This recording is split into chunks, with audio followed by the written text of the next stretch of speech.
Hi, Glen Holmes here, VP of Product at Qase. At Qase, our mission has always been to help organizations to deliver quality software faster. I'm going to talk to you about what we've done recently in order to help you achieve that mission. Now, think about it.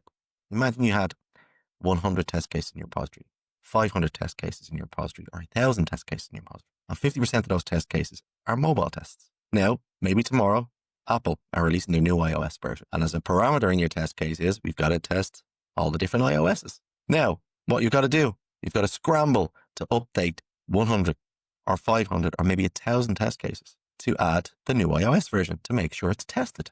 That's a lot of work. 500 test cases, 1,000 test cases have to be manually updated. Not anymore. With global shared parameters, what you can do is add all your parameters as a global parameter, add it to all your test cases, and then every time there's a new iOS version released, you just update it in one place, and that propagates to every test case in your repository.